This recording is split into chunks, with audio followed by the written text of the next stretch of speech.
आपण पाहतात Indian TV news. Indian TV न्यूजच्या बुलेटिनमध्ये आपले स्वागत आहे. चला तर नजर टाकू याच्या काही विशेष घडामोडींवर. सीएने बेकायदेशीरित्या कोट्यवधी कमावण्यासाठी फर्मच्या भागीदारांसोबत फसवणूक करून गुन्हेगारी कट रचल्याची खळबळजनक घटना उघडकीस आली असून या प्रकरणी पोलीस आणि सीएची संस्था ICAIकडे तक्रार करण्यात आल्याने सीएची मान्यता रद्द करण्यात आली आहे. घोटाळेबाज सीए विनोद धनकानीच्या डोक्यावर सीएची नोंदणी अटकेची टांगती तलवार लटकली आहे. केसवानी आणि इतर भागीदारांविरुद्ध सीए विनोद धनकानी यांनी कंपनीची अनेक कागदपत्रे खोटी केली आहेत. त्याद्वारे मनोहर केसवानी, राजकुमार केसवानी आणि इतरांना बेकायदेशीरपणे फायदा करून त्यांना बहुसंख्य भागधारक बनवण्यासाठी सरकारी रेकॉर्डमध्ये अनेक फसवणूक केली आहे.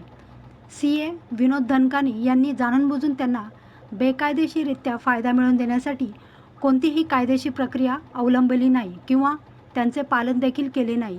त्याचप्रमाणे अशोक केसवानी आणि किशोर केसवानी नावाच्या इतर 2 भावांची फसवणूक केली गेली आहे आणि त्यांचा हिस्सा मनोहर केसवानी, राजकुमार केसवानी यांच्या नावावर बेकायदेशीररित्या हस्तांतरित करण्यात आला आहे.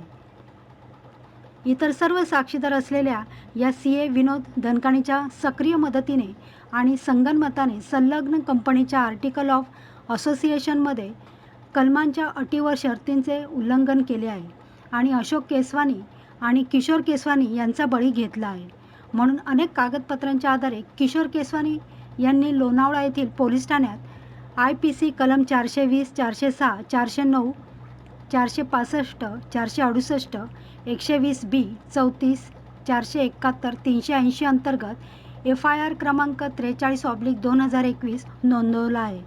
दीपक अशोक केसवानी यांनी पत्रकारांना सांगितले की मी सर्व नागरिकांना आणि समाजाला प्रसारमाध्यमांद्वारे कळवू इच्छितो की जर तुम्ही सीए विनोद धनकानी यांच्याशी संलग्न असाल तर कृपया काळजी घ्या, अन्यथा लोभी फसवणूक करणारे सीए विनोद धनकानी यांच्या लोभ आणि फसवणुकीला बळी पडू शकतात आणि माझ्याप्रमाणेच इतर निरपराध व्यक्ती देखील मोठे संकटात अडकू शकतात. याबाबत सीए धनकानी यांच्याशी संपर्क साधून त्यांची प्रतिक्रिया जाणून घेण्याचा प्रयत्न केला असता त्यांनी मात्र याबाबत नंतर बोलणार असल्याचे सांगितले. Bureau report, Indian TV news. Bureau report, discovery TV news.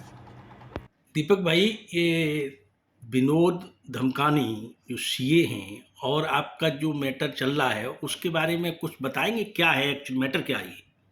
Sir, ये हमारा जॉइंट फैमिली है, केसवानी जॉइंट फैमिली, और हमारे जॉइंट बिजनेसेस हैं जैसे कि कैलाश पर्वत होटल लोनावाला में।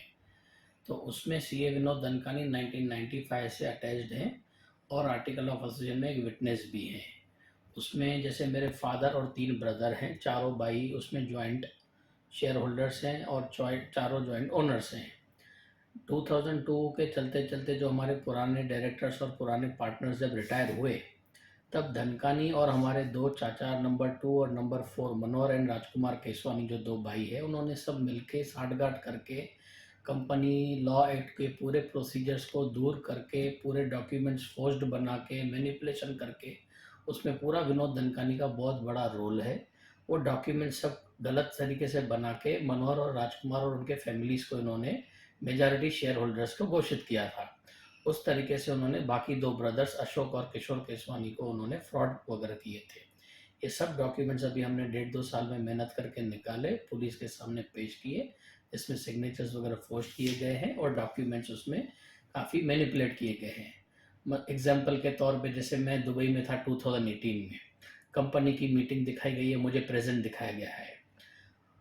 मेरे फादर और जो 3 चाचा 4 भाई मैंने बताया, उनके मदर एक्सपायर हो गए हैं। एक्सपायर होने के बाद में भी उनको 2 बार AGM में प्रेजेंट दिखाया है।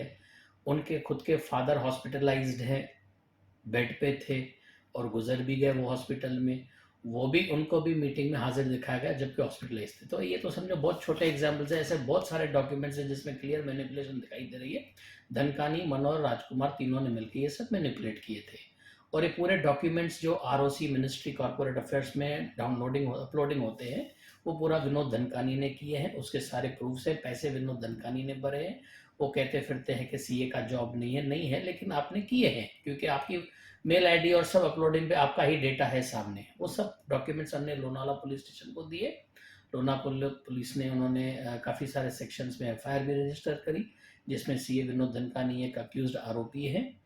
और इन्हीं डॉक्यूमेंट्स के बेस पे मैंने दीपक केसवानी ने ICAI institute of chartered accountants of India Delhi में कंप्लेंट मैंने अपनी रजिस्टर करी, और उन्होंने उसमें भी पैनल बनता है। पैनल पहले स्क्रूटनी करते हैं कि कंप्लेंट में फैक्ट्स हैं कि नहीं है, सच्चाई है कि नहीं है। जब उनको लगा, स्क्रूटनी के बाद में लगा कि हाँ सच्चाई है, तो उन्होंने विनोद धनकानी को भी नोटिस इशू किया है उनके अगेंस्ट डिसिप्लिनरी एक्शन लेने के लिए। या होत्या इंडियन टीव्ही न्यूज. तुम्हाला आमच्याशी संपर्क साधायचा असल्यास स्क्रीनवर दिलेल्या क्रमांकाशी संपर्क साधू शकतात. 9320420420. तर आता वेळ झाली निरोप घेण्याची. उद्या पुन्हा भेटू याच ठिकाणी. तोपर्यंत धन्यवाद.